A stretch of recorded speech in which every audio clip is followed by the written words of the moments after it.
From the start of the First World War, Germany seized on Britain's greatest weakness, a vast empire, hard to defend, fatal to lose. The gamble was that Britain might risk everything to protect it, even victory on the Western Front.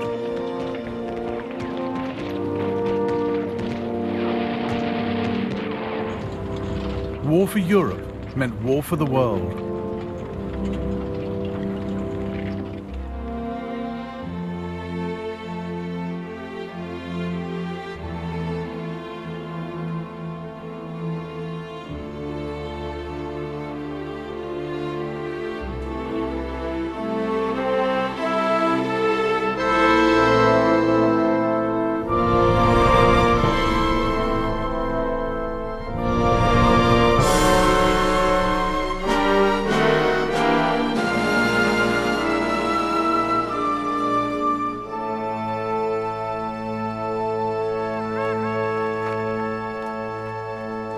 It was Germany's idea to take the war beyond Europe, but it wasn't a bid for expansion, let alone world domination.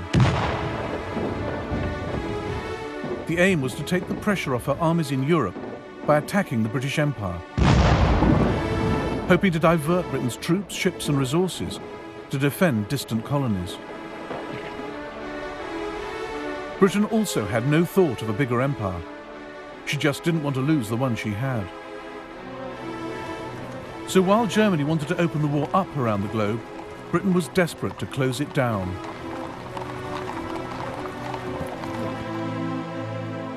Maurice Hankey, Secretary of the Committee of Imperial Defence, realised the empire was Britain's Achilles heel and warned against letting Germany use it to distract Britain from her war effort. Forces must not be diverted to minor operations, to the prejudice of the concentration in the main theatre and the safety of the trade routes.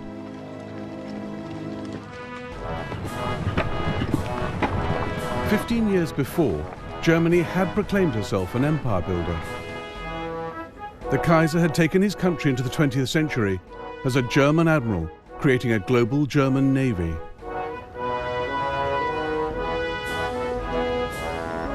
Weltpolitik was the big idea, a policy of overseas imperialism, the brainchild of his foreign secretary, Bernhard von Bülow. The days when the Germans left the earth to one neighbour, the sea to another, and kept only the heavens for themselves are over. We don't want to put anyone in the shade, but we too demand our place in the sun. Germany had come late to the game of empires, but by 1900 she had Togoland, Cameroon, German Southwest Africa, now Namibia, and German East Africa, now Tanzania. Her flag flew over patches in the Pacific, New Guinea, Samoa, and Micronesia. She had a vital toehold in China at Tsingtao, where she recoaled her ships and brewed beer. Grand Admiral Alfred von Tirpitz saw this as just the start. We are now standing only at the beginning of a new division of the globe.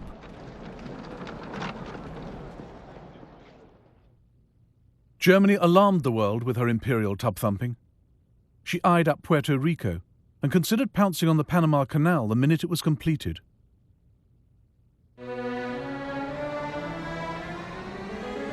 But the boldest of all the Kaiser's schemes was Operational Plan 3. The East Coast is the heart of the United States, and this is where she is most vulnerable. New York will panic at the prospect of bombardment. By hitting her here, we can force America to negotiate.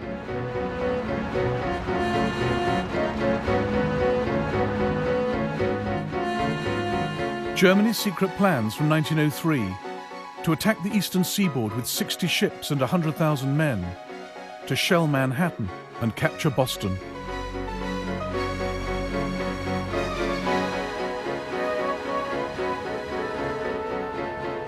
The outlandish scheme was driven by the Kaiser's resentment of America's growing power in the Pacific.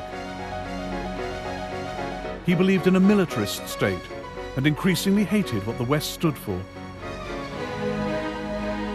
Service to mammon, greed, self-indulgence, land-grabbing, lying, treachery, and not least murder. The Kaiser thought capitalism was vulnerable, that a strong enough attack on its international systems of trade, credit and insurance could bring the edifice tumbling down. Operational Plan 3 was dropped, but not the hostility towards capitalist empires.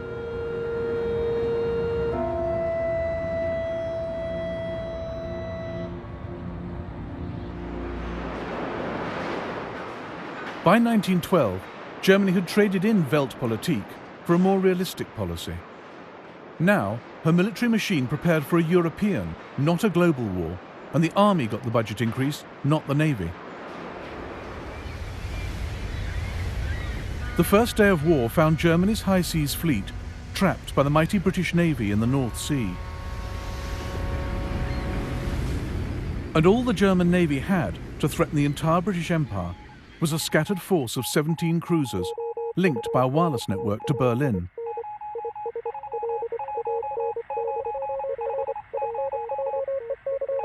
There was the Königsberg off East Africa, the Goeben and the Breslau in the Mediterranean, the Dresden and the Karlsruhe in the West Indies, the Leipzig off the west coast of America. But the greatest concentration of cruisers was Admiral Graf von Spee's powerful East Asiatic squadron, based at Tsingtao in China.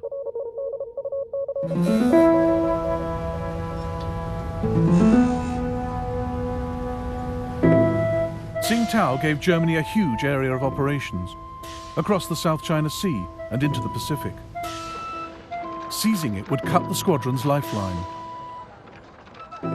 Britain saw the urgency, but lacked the resources. So, 2 days into the war, she turned to her ally Japan.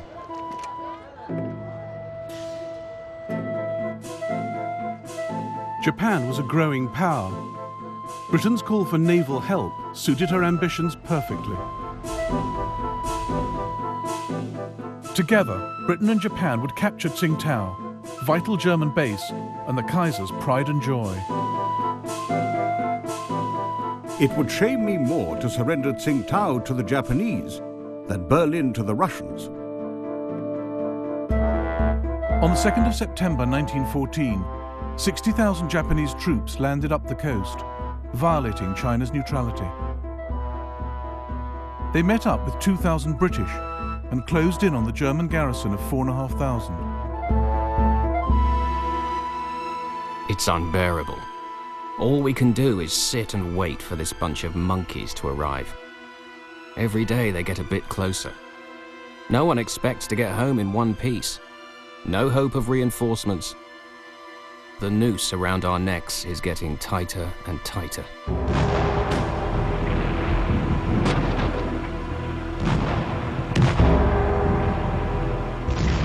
For a solid week, the Japanese battered Tsingtao. On the 7th of November, they entered the town in triumph. Some Germans sneered at the token British force for getting the Japanese to do their dirty work. The brave British. They played no part in the capture of Tsingtao, but they joined in the victory parade. As they went by, we Germans were ordered to turn our backs on them. The English complained to the Japanese commander, but he simply said, "Well, we can't repeat the whole procession just because of that."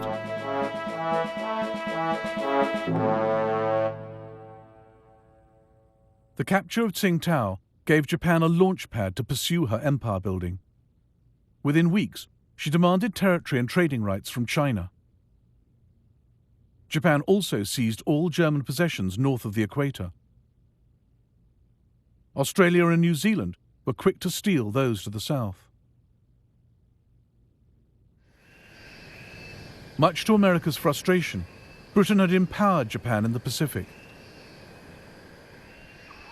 Key stage in a process that would lead, a quarter of a century later, to Pearl Harbor.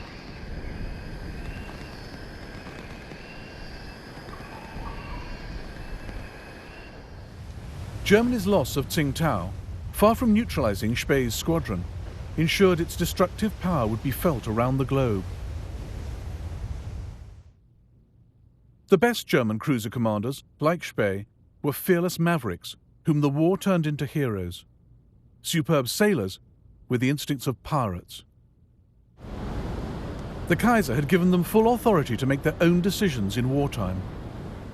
The heavy responsibility of the officer in command will be increased by the isolated position of his ship.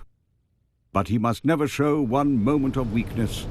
Above all, the officer must bear in mind that his chief duty is to damage the enemy as severely as possible. Spee now split his squadron. The light cruiser Emden, under Captain Karl von Müller, made for the Bay of Bengal. Spee in the Scharnhorst led his other ships across the Pacific.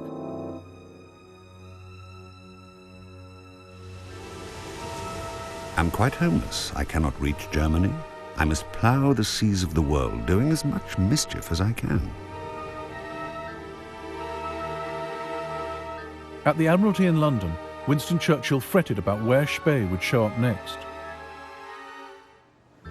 The vastness of the Pacific and its multitude of islands offered him their shelter. And once he had vanished, who should say where he would reappear? He was a cut flower in a vase, fair to see, yet bound to die. But so long as he lived, all our enterprises lay under the shadow of a serious potential danger.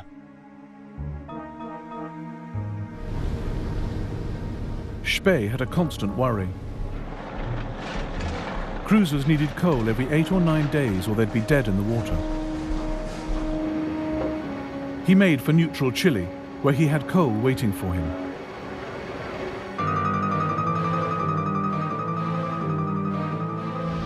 On the 1st of November 1914, he ran into a British fleet off Coronel.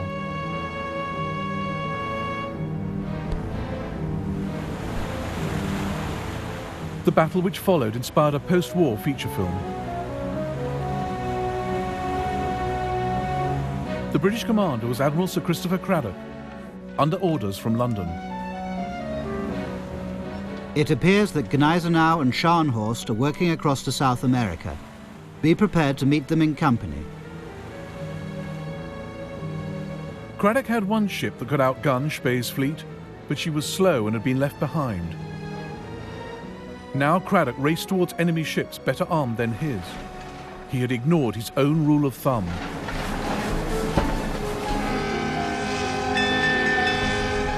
A naval officer should never let his boat go faster than his brain. I immediately ordered Scharnhorst and Gneisenau to go full steam ahead, and within 15 minutes I was racing against heavy seas at 20 knots and came to lie parallel with him.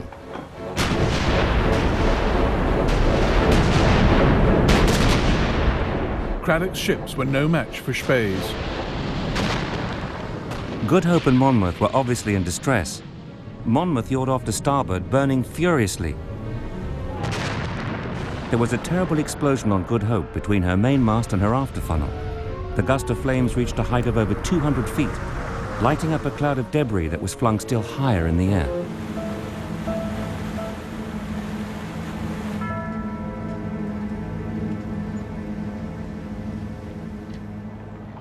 "1,600 British sailors were lost. It was Britain's worst naval defeat for 250 years. The global war was going Germany's way.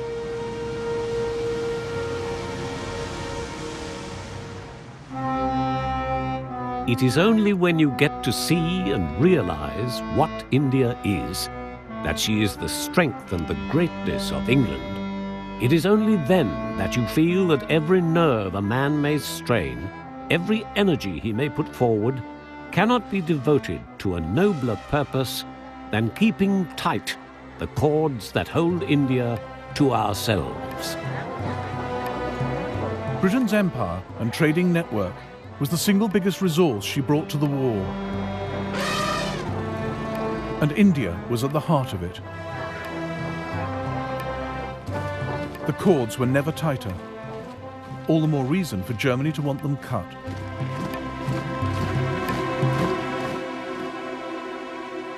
These slender lines on the map were now the focus of intense study in the British and German admiralties, in the chart rooms of warships.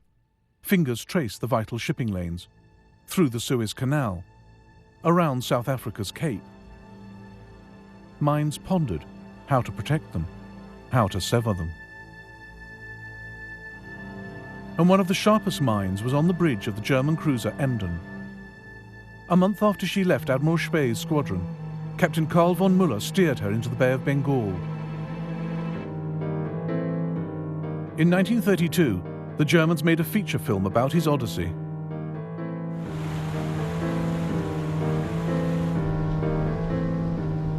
He had an indescribable power over the entire crew. He never gave orders, he just expressed a wish. From the moment he took command of the ship, he never left the bridge again. This is where he stood, slept, sat, studied the maps. This is where he wanted to be, stand or fall.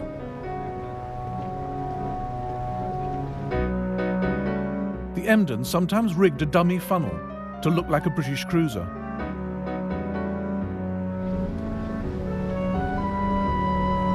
A large steamer appeared dead ahead, and thinking we were an English man of war, was so overjoyed at our presence that she hoisted a huge British flag.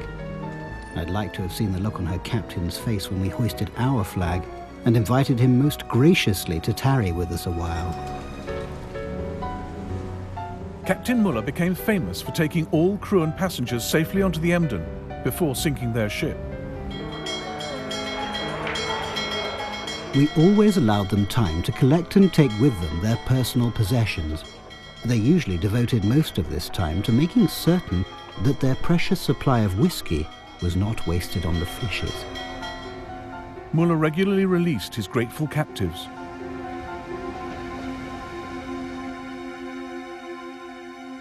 Such was the Emden's impact that the British Admiralty later drew up this chart to track her movements. Müller even had the audacity to steam into the Indian port of Madras, as a crew member recorded in his diary. 22nd of September 1914, 9:30 p.m. The Emden sneaks closer and fires 125 shots. Some hit boats in the harbour. Huge columns of fire rise above the oil tanks. The coastal defences open fire, but they all fall short. 23rd of September. We are now 100 miles away. We can still see the fires at Madras.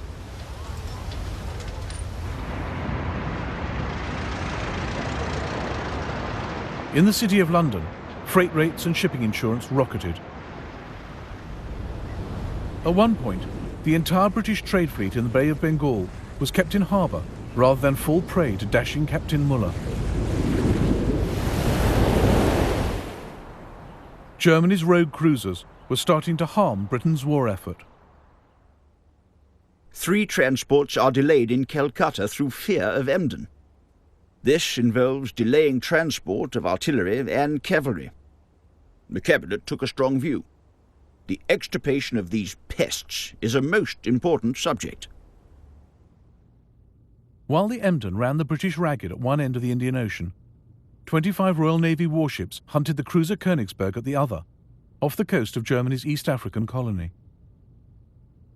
She had raided Zanzibar and sunk a British light cruiser from her secret hideout in the Rufiji Delta. The frustrated British decided to strangle all her possible bases, starting with the port of Tanga.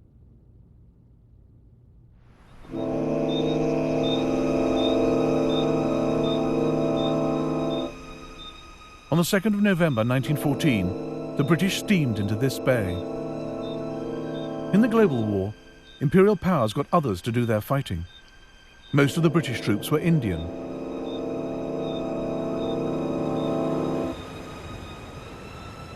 Their arrival was closely watched by Thomas Planton, a 16-year-old African fighting for the Germans. The approaching British ships had all their lights blazing and seemed to be making no attempt to conceal their presence. We were in position with machine guns, waiting in ambush for them, and many of them were killed when they started to come ashore. A lot of them were killed before they even got out of the water.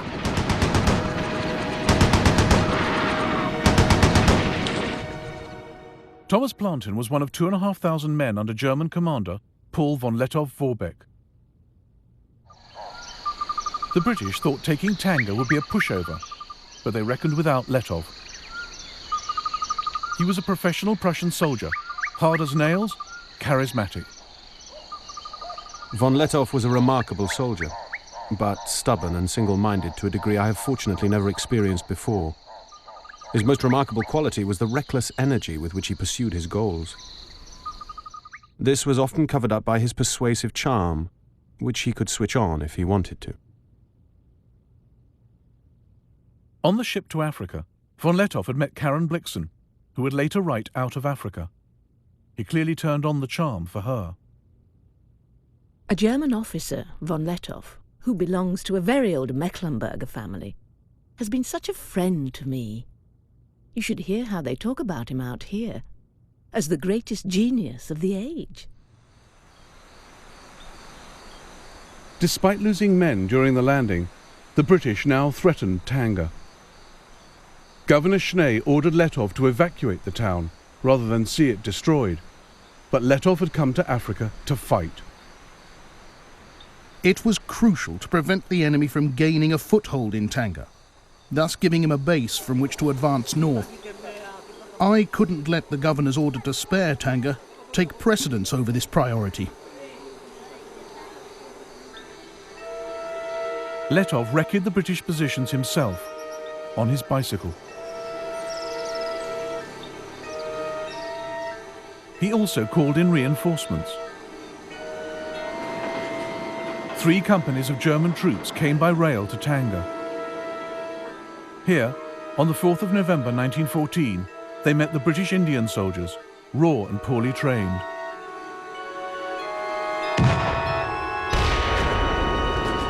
British intelligence officer Richard Meinertzhagen watched the ensuing rout. Half the 13th Rajputs turned at once, broke into a rabble and bolted. I could not believe my eyes. They were all jabbering like terrified monkeys and were clearly not for it at any price. Everyone in the dense forest, friend and foe, was mixed up together, shouting in all sorts of languages. The enemy ran off in wild disorder, and our machine guns mowed down whole companies to the last man. Von Lettow was based here, at the German hospital.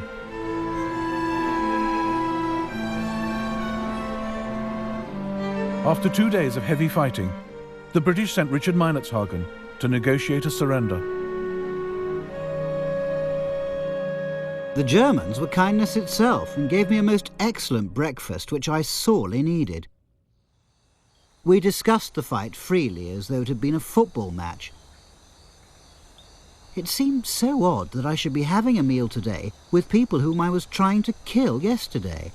It seemed so wrong, and made me wonder whether this really was war, or whether we'd all made a ghastly mistake. The German officers were all hard-looking, keen and fit. They treated this war as some new form of sport.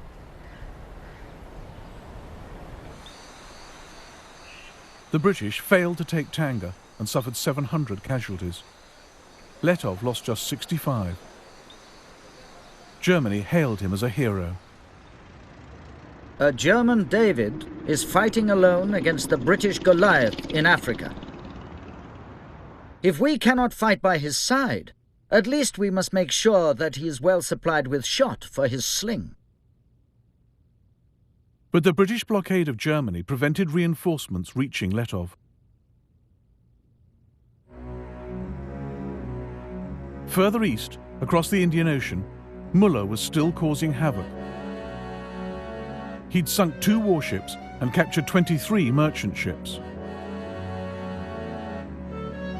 On the 9th of November 1914, the Emden anchored at the Cocos Islands to destroy the British wireless station. But the radio operator spotted the Emden's bogus 4th funnel and put out a call for help. The Australian cruiser Sydney picked up the message and ended the Emden's maverick career.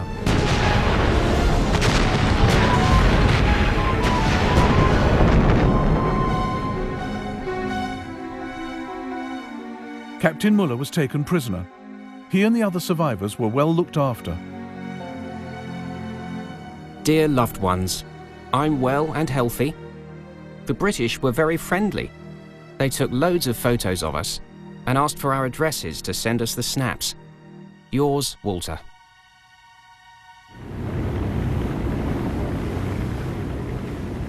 Now, Admiral Graf von Spee's luck also ran out. Britain took the risk of detaching 2 of her latest battlecruisers from the crucial North Sea blockade of Germany to deal with him. On the 8th of December 1914, German commander Hans Pochhammer sighted their huge masts as they recoaled in Port Stanley on the Falkland Islands. He realized the Germans were outgunned and outpaced. We choked a little at the neck. Our throats contracted and stiffened. For that meant a life and death grapple, or rather a fight ending in honorable death. The German fleet tried to get away, but the British battlecruisers were too fast. At 1:25 p.m, Spee turned to face them. But the British were careful to stay out of range of his guns, firing their own from 16,000 yards.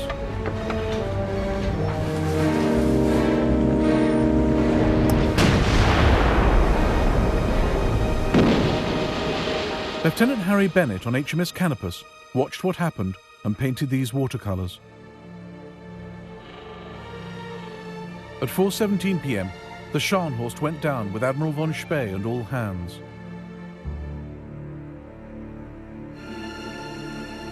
At 6:02 p.m, the Gneisenau sank with most of its crew, including Spee's younger son Heinrich.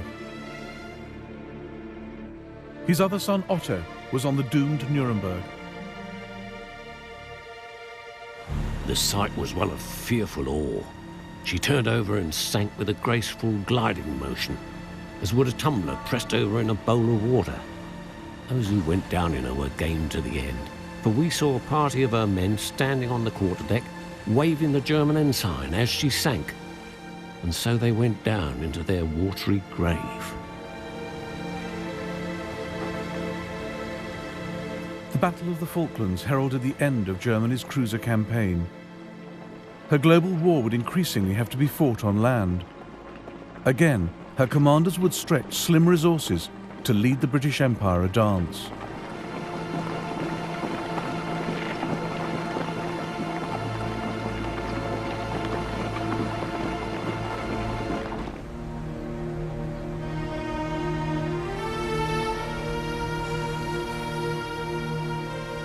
The Suez Canal presented a rare opportunity for Germany to harass the British Empire.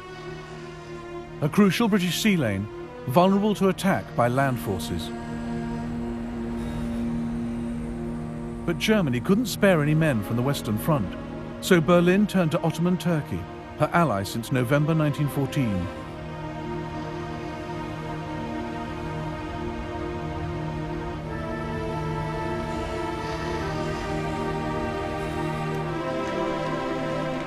The Turkish Fourth Army was stationed in Palestine, just 150 miles from the Suez Canal.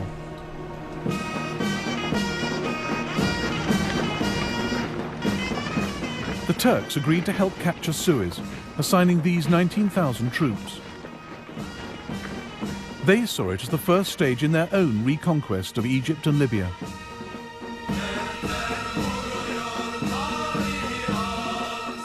We marched at night and only by moonlight. My heart was filled with a deep melancholy, mingled with great hope of success. At the sound of the song, the red flag flies over Cairo, to the accompaniment of which the advancing battalions forged ahead over the endless waste of desert, feebly illuminated by the pale gleam of the waxing moon. The Turks had to transport howitzers, floating pontoons, food and water across the Sinai Desert, and didn't lose a single man. In the early hours of the 3rd of February 1915, they reached the Suez Canal. The German colonel who had planned the operation now watched it go horribly wrong. A sentry noticed our attack and fired. The shots created panic. The English then blasted the banks with machine gun fire.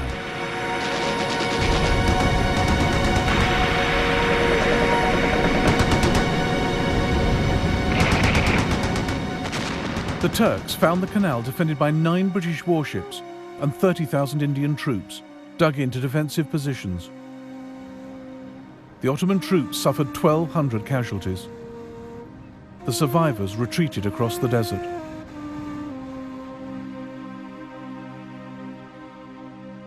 The attack had failed, but Africa was now a battleground in Germany's global war. She had 3 bases of operations: the Cameroons, Germany East Africa, where Letov was still at large, and German Southwest Africa with its ports and wireless stations. Luckily for Britain, she had a colony right next door. Unluckily, it was the one whose loyalty she could least rely on.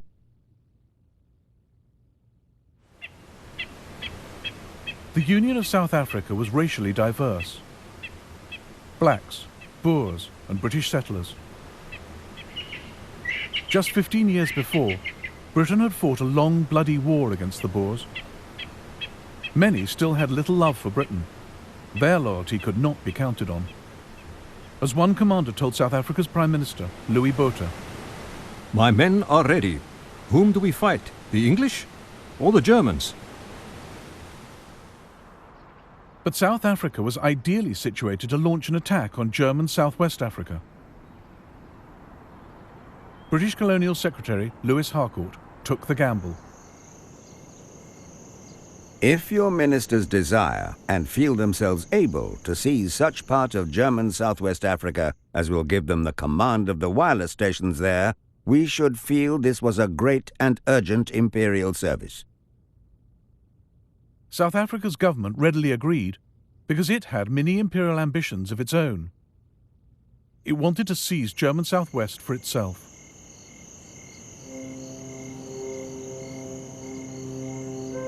On the 14th of September 1914, South African forces crossed the Orange River into German Southwest.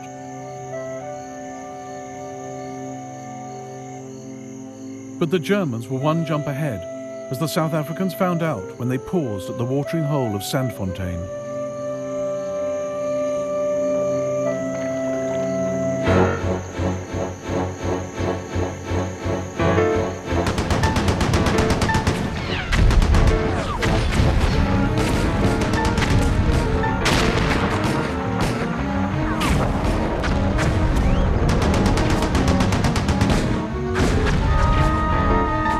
The South Africans were beaten, but there was worse to come.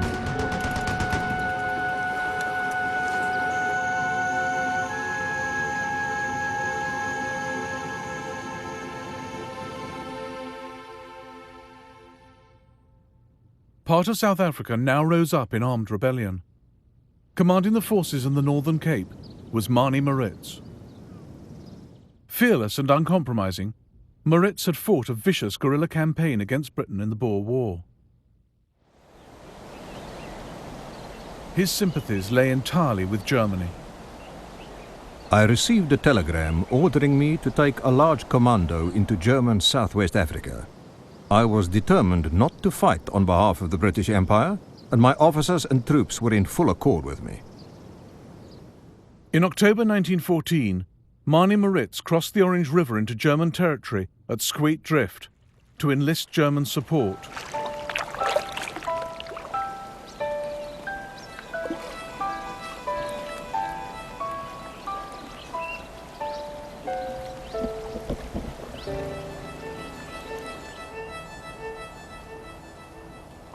Two days later, Maritz addressed his troops under this tree. Now, men, we don't want to be ruled by the Jews and the financiers of England. General Beyers, General de Wet and myself have decided to form an independent South African Republic and have entered into an agreement with the governor of German Southwest Africa. They will provide us with arms and ammunition, guns. On this step depends the freedom of the masses of the country.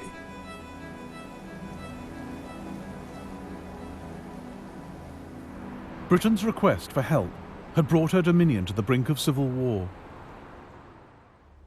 In London, the Colonial Secretary Lewis Harcourt feared the breakup of the Union of South Africa. He secretly ordered 30,000 Australian soldiers diverted to the Cape to smother the rebellion. Safety of the Union is first and paramount consideration. We attach no importance to German Southwest Africa in comparison. The Australians weren't needed. In the winter of 1914, the loyal South Africans defeated the Boer rebels. This is rare film of 50 of them being led to trial in Cape Town. But they never caught Mani Moritz. By July 1915, South Africa cornered the Germans, forced their surrender, and annexed their colony. And Britain had more work for South Africa, north this time, to deal once and for all with von Lettow. London turned to South Africa's defence minister to lead the campaign, Jannie Smuts. Smuts too had fought in the Boer War, but was now passionately pro-British. More a statesman than a soldier, Smuts made an indifferent general of conventional forces. And he was up against Lettow. British officer Richard Meinertzhagen was now Smuts's intelligence officer. Smuts is quite determined to avoid a stand-up fight. He told me he could not afford to go back to South Africa with the nickname Butcher Smuts. If von Lettow is clever and Smuts not clever enough, there's going to be trouble. Lettow was clever. Here, at his headquarters at Moshi railway station, he thought through the idea of depriving Britain of manpower in Europe by opening up the war in Africa. The question was, could we, with our small forces, prevent considerable numbers of the enemy from intervening in Europe, or inflict substantial damage on their armaments and troops? I strongly believed that we could.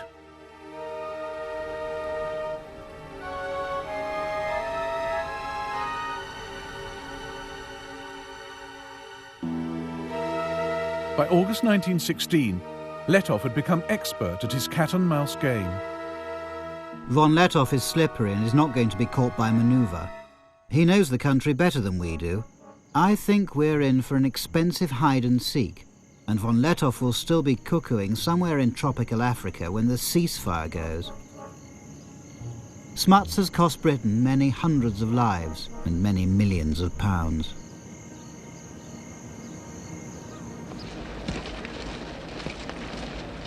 Lettow ran his force of up to 15,000 soldiers, mostly black, on scrounging and improvisation.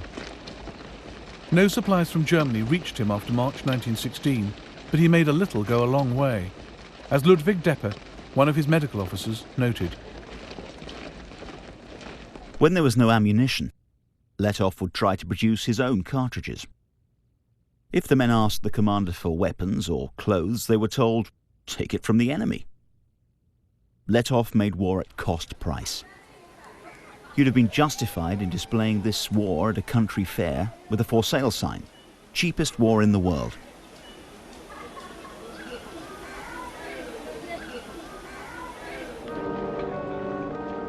Jannie Smuts had 5 times Lettow's force and resources to match. But the further he went into German East Africa, the more stretched his supply lines. And he reckoned without the killer tsetse fly. The life expectancy for his 50,000 horses was just 4 weeks.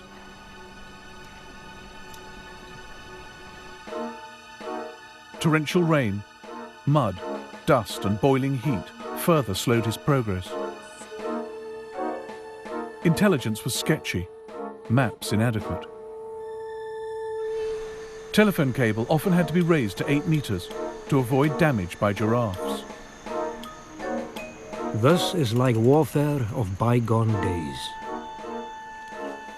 We come along where no road had ever been, where probably white man had never trod before. The river is in flood and we can't get across. On the other side, the German patrols are watching us, but the crocodile hold the peace between us very successfully.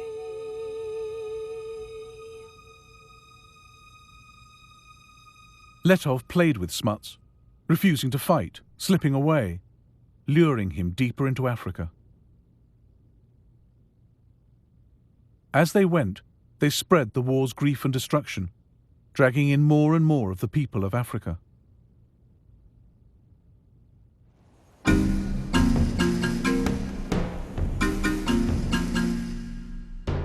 This war was being carried on the backs of black Africans.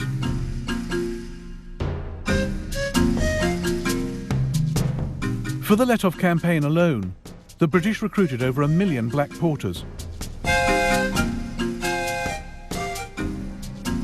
1 in 5 died from malnutrition and disease, death rates comparable with those on the Western Front. They endured their ordeal quietly. They only had duties and hardly any rights. They tumbled into the splashing mud with their heavy loads and were then ruthlessly forced to move on and catch up.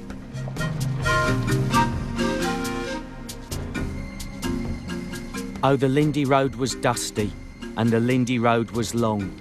But the chap what did the hardest graft, who could not do but wrong, was the Cavarondo porter with his Cavarondo song. It was, "Come here, porter." It was, "Amera, here, git." And Amera didn't grumble.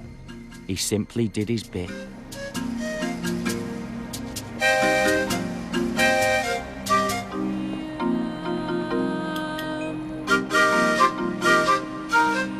What Smuts saves on the battlefield, he loses in hospital. For it is Africa and the climate we're really fighting, not the Germans.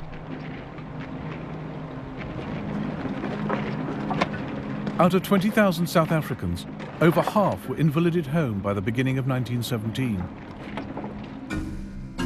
They were replaced by black troops from Nigeria and Ghana.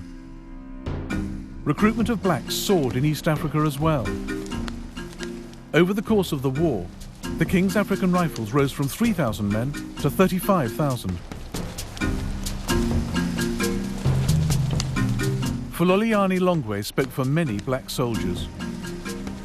Think of yourself buried in a hole with only your head and hands outside, holding a gun, death smelling all over the place. Listen to the sound of exploding bombs and machine guns, smoke all over, and the vegetation burnt, and of course deforested. Watch your relatives getting killed, crying, finally dead. These things we did, experienced, and saw. Letov survived undefeated to the very end, marching triumphantly through Berlin in 1919. The British never caught him, even though they turned it into an African war and set an army on his tail. But Britain and France had such reserves of manpower in their colonies that from 1914 they shipped them to Europe. Remarkable French colour photographs of the world that came to serve on the Western Front.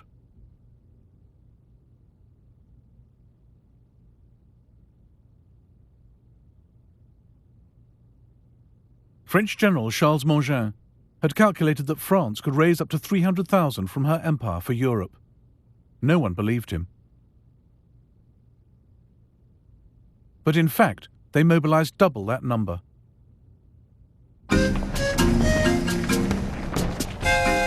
Black troops have precisely those qualities which are demanded in the long struggles of modern war. Endurance, tenacity, the instinct for combat, the absence of nervousness, and an incomparable power of shock. Not only do they enjoy danger, a life of adventure, but they are also essentially disciplinable.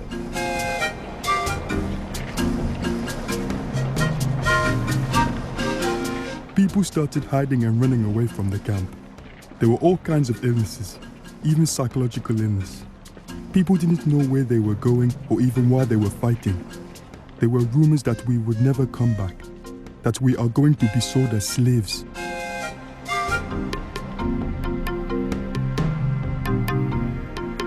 India provided Britain with 1.75 million men in the war. They'd been thrown into some of the toughest fighting from the start.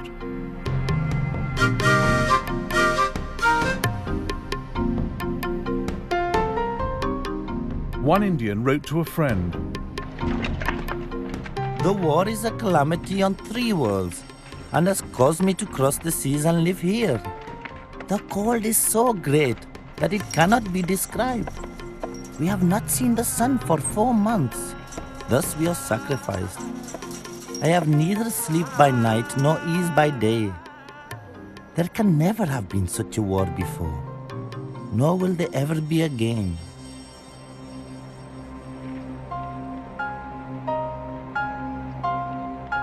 Some men, like Jason Jingo, used to the habitual racism of colonial rule, returned home with greater self-esteem.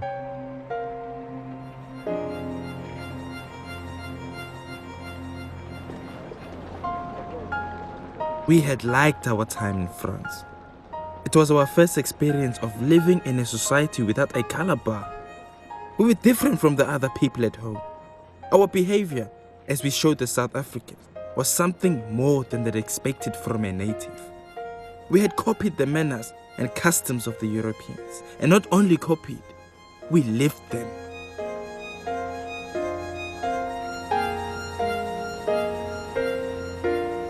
But it wasn't the same Africa Jason Jingo and the other survivors came back to after the war.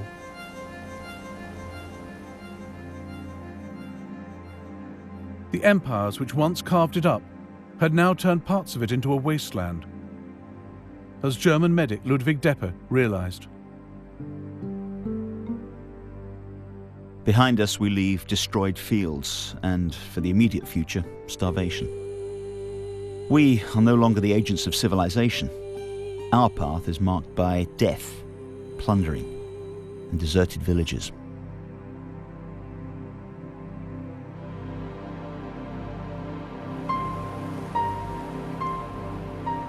It would be years before African nationalism took off, but a few had begun the journey. In 1914, John Chilembwe challenged the basis of the war and Africa's place in it. And his words would haunt colonial officials for years to come.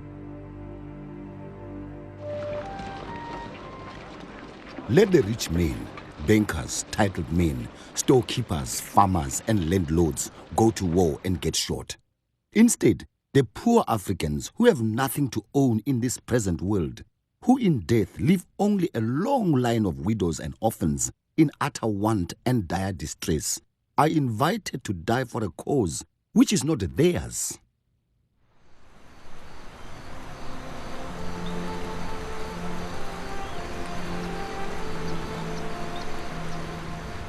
Germany had fought a remarkable global war.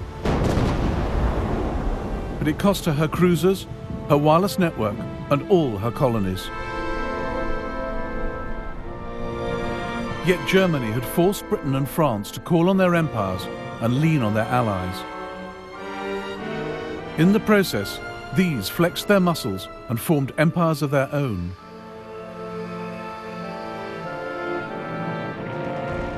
The First World War saw the last scramble for Africa. And the ideas the Kaiser had so hated, land grabbing, avarice and capitalism, had in fact been spread wider. For the moment, imperialism looked more successful than it had ever been.